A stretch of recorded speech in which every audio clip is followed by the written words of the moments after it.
Right now, as you're listening to this, there's a molecular signature running through your entire body. Not just in your blood, but coating your gut lining, present in your saliva, marking tissues throughout your system. You are literally tagged by your blood type from head to toe. And that signature? It might be quietly shaping your health risks, your vulnerability to certain diseases, even your evolutionary history, all without you knowing it. In some parts of the world, people take blood type so seriously that they use it to judge job candidates, choose romantic partners, and even predict personality traits. There are blood type dating apps, blood type energy drinks, and blood type horoscopes. Meanwhile, in emergency rooms, that same blood type can mean the difference between life and death in a matter of minutes. So what does your blood type actually reveal about you? Is there any truth to the personality claims? And what does modern science say about the real ways your blood type affects your life? Look, I spent way too long diving into research papers, medical studies, and population data to answer these questions. And what I found surprised me. Some of what we believe about blood type is complete myth, but some of it is backed by harder science than I expected. Over the next few minutes, we're going to separate the real from the ridiculous. We'll explore the genetics, the medical implications, the cultural obsessions, and the evolutionary mysteries. You'll learn things about your own biology that most people never discover. But before we get to what your blood type reveals, you need to understand what blood type actually is. And trust me, it's stranger than you think. The year was 1901, and a young Austrian physician named Karl Landsteiner was puzzling over a deadly mystery. Why did some blood transfusions save lives, while others killed patients within hours? The answer he discovered would win him a Nobel Prize and transform medicine forever. Landsteiner found that human blood isn't all the same. It comes in distinct types, determined by tiny molecular markers sitting on the surface of your red blood cells. He identified 3 types initially: A, B, and O. His colleague later added AB. This became the ABO blood group system, and it's been saving lives ever since. Now here's how the genetics work. You inherit one blood type gene from each parent. The A and B genes are what scientists call codominant, meaning if you get both, you express both, giving you type AB. But both A and B are dominant over O, which is recessive. So if you inherit an A gene from mom and an O gene from dad, you're type A. The O only shows up when you get it from both parents. Now here's where it gets interesting. Your immune system is incredibly protective of what belongs in your body. Those molecular markers on your blood cells? They're called antigens, and your immune system uses them like ID badges. If it sees blood cells with unfamiliar antigens, it treats them as foreign invaders and attacks. This is why your body produces antibodies against blood types you don't have. If you're type A, you have anti-B antibodies circulating in your plasma. If you're type B, you have anti-A antibodies. Type O people have both anti-A and anti-B antibodies. And type AB people have neither, which is why they can receive blood from almost anyone. Think of your immune system like a bouncer at an exclusive club. It checks every blood cell for the right credentials. You're not on the list? You don't have the right antigens? You need to leave. Now. And by leave, I mean your immune system will destroy those cells, potentially causing a catastrophic chain reaction. And this is crucial to understand. There's another layer here, the Rh factor. That's the positive or negative part of your blood type. It refers to another antigen called the D antigen. If you have it, you're Rh positive. If you don't, you're Rh negative. This discovery came later in 1940, and it added another critical dimension to blood compatibility. So when someone says they're A positive or O negative, they're actually telling you 2 pieces of genetic information: the ABO type and the Rh factor. Both matter enormously. Understanding this system seems like basic biology, but it took centuries of failed transfusions and unexplained deaths before we figured it out. And this knowledge, this simple understanding of blood types, has saved countless millions of lives. So how rare is your blood type? The answer depends on where in the world you're standing. The numbers break down like this. If you grabbed 100 random people from across the entire planet, here's roughly what you'd find. About 45 of them would be type O, 40 would be type A, 11 would be type B, and only about 4 would be type AB. But those global averages hide something fascinating. Blood type distribution varies dramatically by region, and those patterns tell the story of human migration and survival. In indigenous populations of Central and South America, type O dominates at rates above 90% in some groups. Travel to Central Asia, and you'll find much higher rates of type B. Northern Europe? Type A becomes more common. These aren't random variations. They're genetic echoes of our ancestors' journeys across the planet. Your blood type is literally a molecular passport stamp from thousands of years of human history. Now, you've probably heard that O negative is the universal donor. Here's why. Type O blood lacks both A and B antigens, and Rh negative means it lacks the D antigen too. So when an O negative person donates blood, the recipient's immune system doesn't see any foreign markers to attack. It's the safest option when there's no time to test. On the flip side, AB positive is called the universal recipient. These individuals can receive blood from virtually any type because their immune system doesn't produce antibodies against A, B, or the Rh factor. But here's the caveat most people don't know. Universal donor and universal recipient are simplifications. They work for emergencies, but for planned transfusions, doctors prefer exact matches because there are other minor blood group systems that can still cause reactions. Some types are critically short in certain regions. This is why blood banks are constantly managing a complex inventory. Type O negative makes up only about 7% of the population, but it's the first blood grabbed in emergencies. The demand always outpaces supply. Type O positive is the most common type and always needed. AB plasma is especially valuable because it can be given to anyone. Different regions face different shortages based on their population's blood type distribution. In some countries, rare types are almost impossible to stock. Blood banks run constant awareness campaigns, trying to recruit donors with the types they're running low on. Understanding these distributions is interesting from a scientific perspective.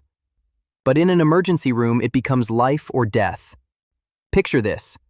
Someone is wheeled into an emergency room, bleeding severely from a car accident. Their blood pressure is dropping.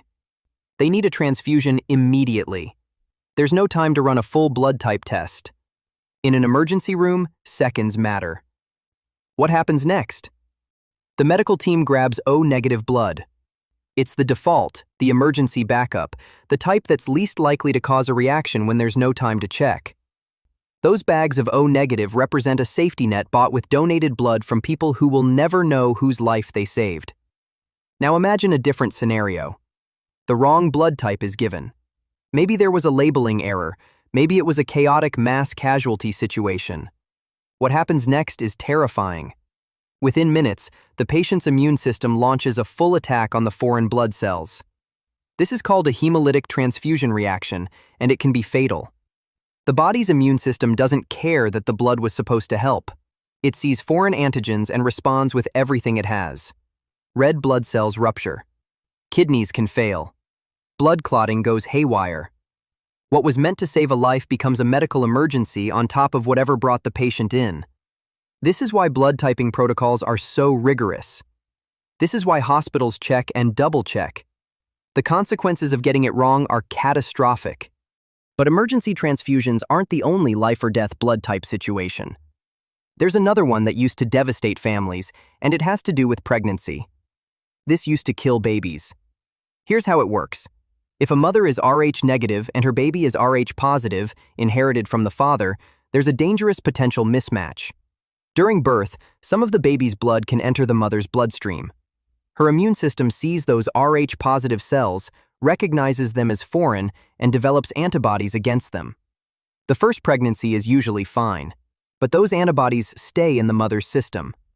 During a second pregnancy with another Rh positive baby, those antibodies can cross the placenta and attack the baby's blood cells. This condition is called hemolytic disease of the newborn, and before we understood it, it killed or severely damaged thousands of babies every year. And then came the breakthrough. The solution came in the 1960s with something called RhoGAM. It's an injection given to Rh negative mothers during and after pregnancy that prevents their immune system from developing those dangerous antibodies. This simple intervention has saved countless lives and prevented immeasurable heartbreak. If you're Rh negative and planning to have children, or if you're pregnant right now, this is something to discuss with your doctor. It's routine care today, but it exists because scientists figured out this blood type puzzle. There's something profound about that. A molecular marker you were born with, something you had no choice in, can have consequences that ripple through generations. And understanding it gives us the power to prevent tragedy. But emergency medicine isn't the only way blood type affects your health. The research on disease risk? That's where it gets surprising.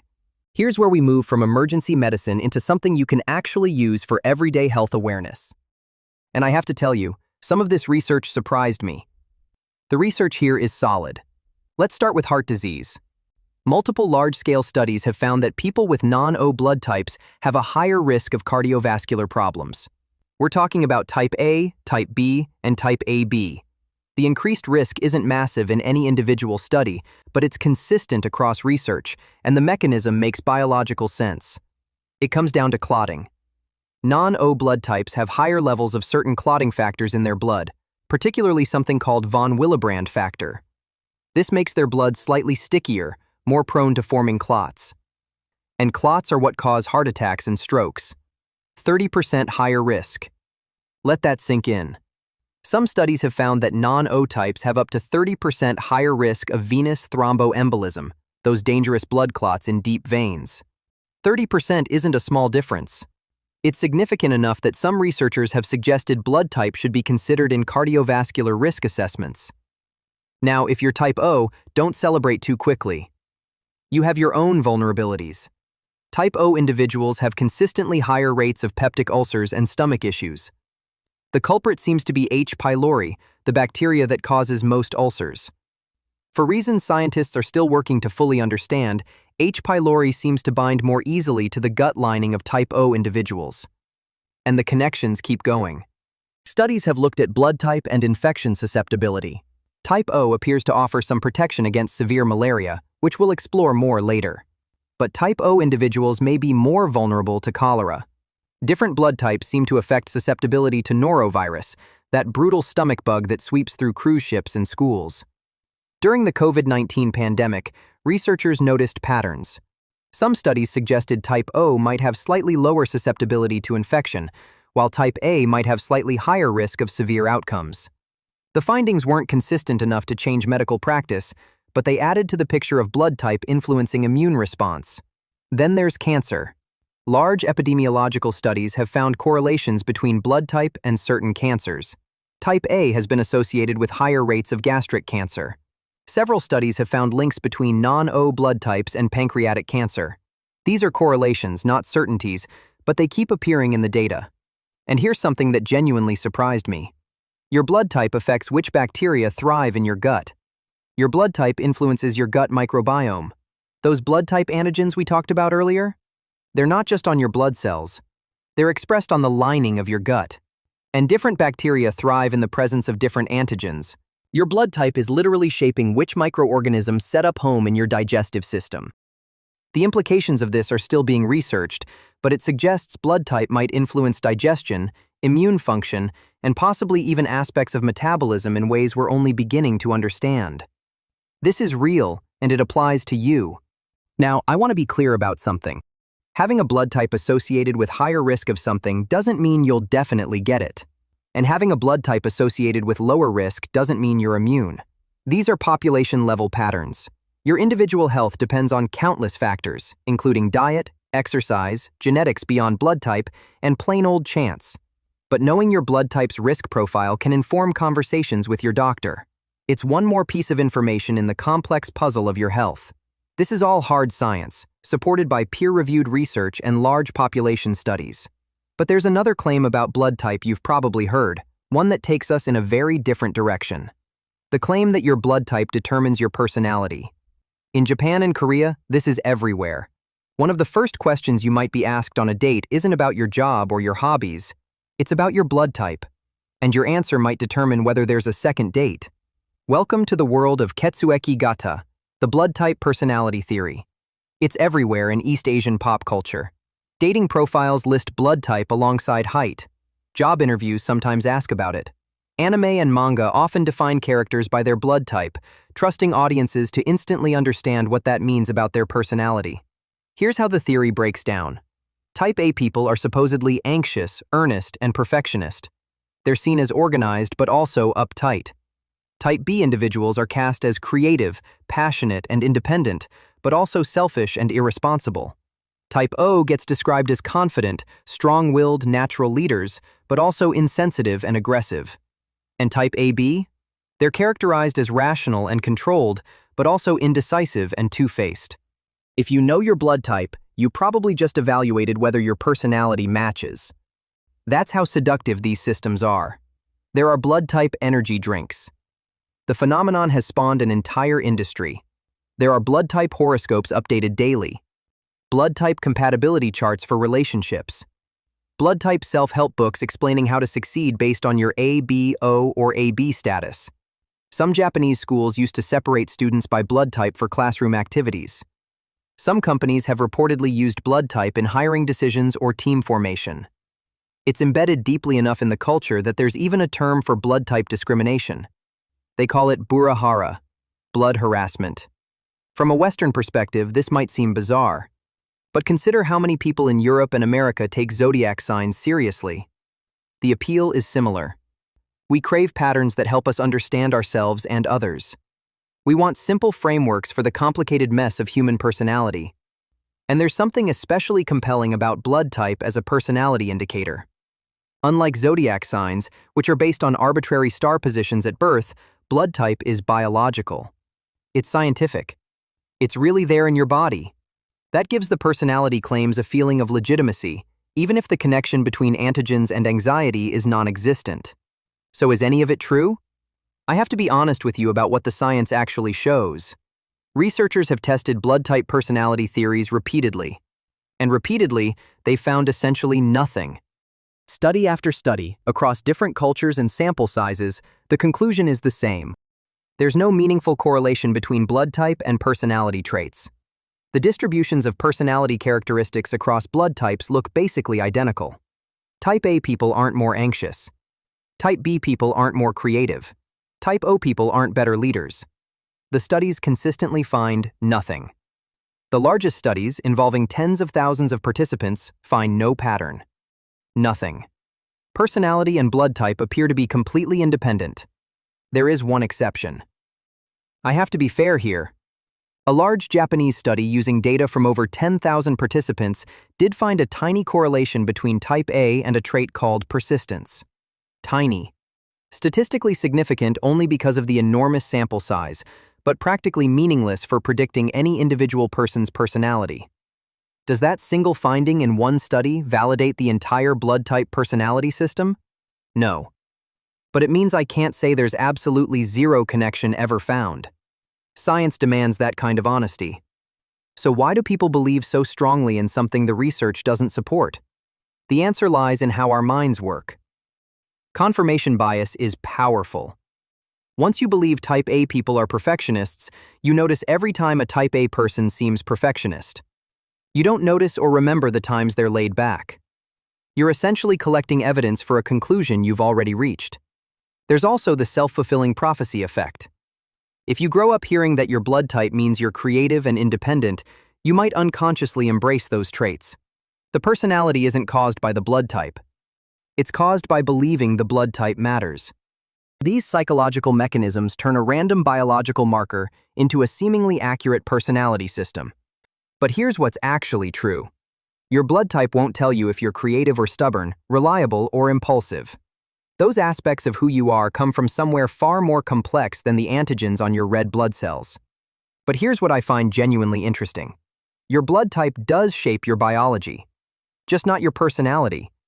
And what it actually affects might matter more than any personality trait ever could. Your blood type won't tell you who you are, but it might tell you why your ancestors survived. Why do different blood types exist at all? If one type were clearly superior, evolution would have made us all that type thousands of years ago. The fact that A, B, AB, and O all persist suggests each offers some advantage, at least in certain circumstances. Your blood type might be why your ancestors survived.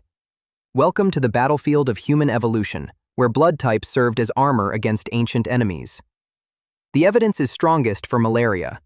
This disease has been one of humanity's deadliest killers for millennia, shaping our genetics in profound ways.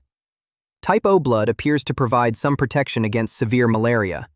The malaria parasite has a harder time forming the dangerous clumps in blood vessels that cause the worst outcomes.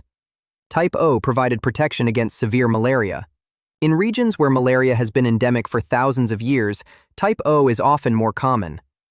The survivors passed on their O genes, and over generations the population shifted. But here's where it gets interesting. Type O wasn't a free pass.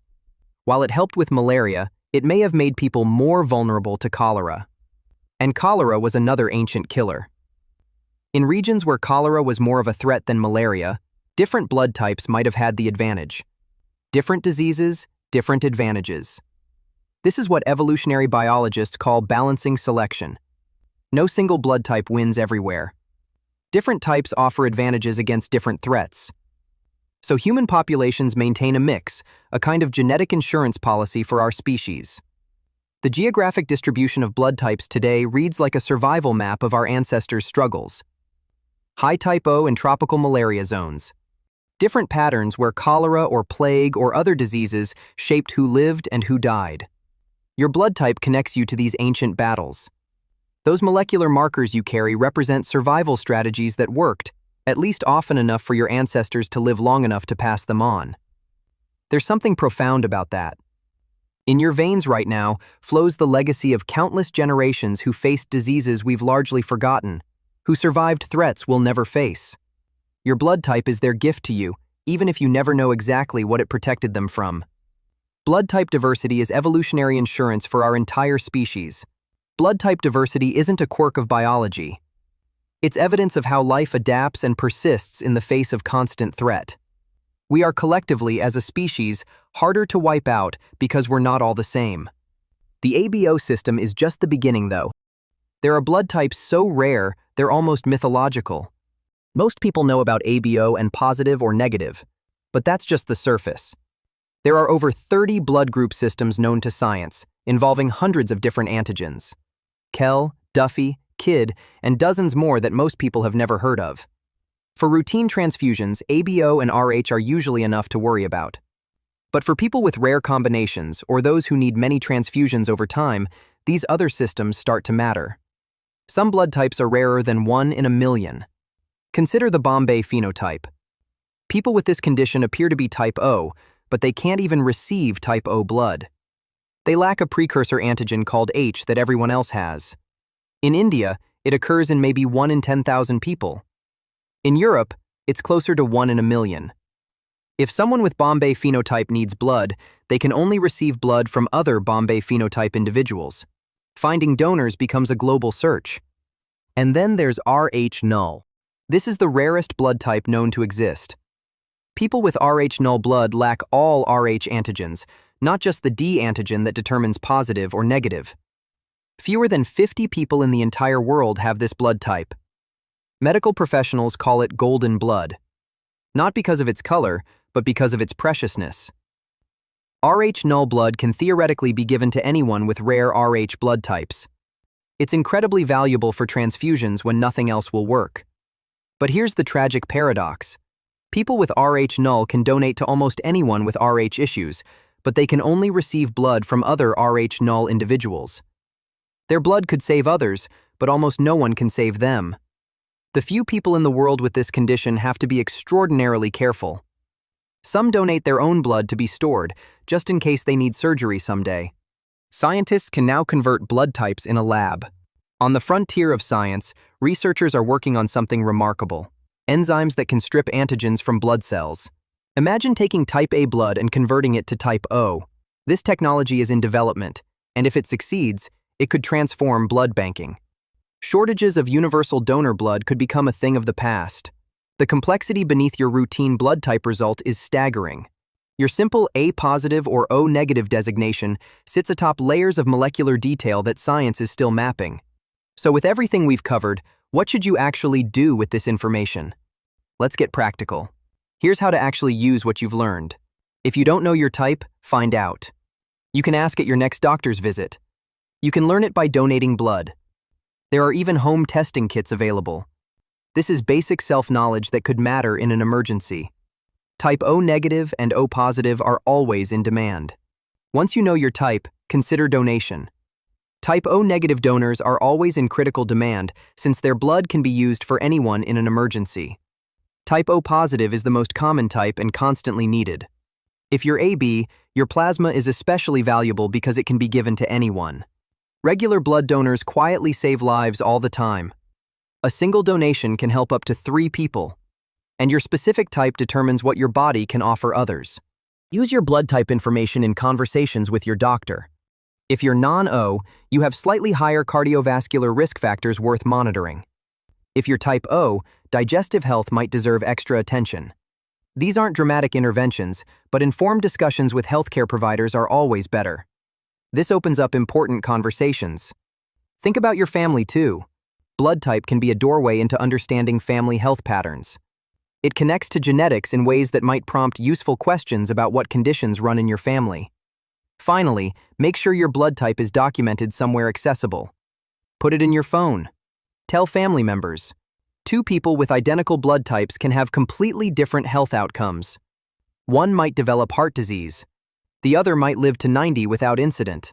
Blood type shifts probabilities slightly. It doesn't write your destiny. The personality theories are mostly fantasy, but the biological connections are real. Knowing the difference empowers you to use accurate information while ignoring noise. Think of your blood type as one chapter of your biological story. An interesting chapter, worth reading carefully, but not the whole book. The choices you make about diet, exercise, stress management, relationships, purpose, those write the remaining chapters. Those are in your hands. Your blood type reveals your biology.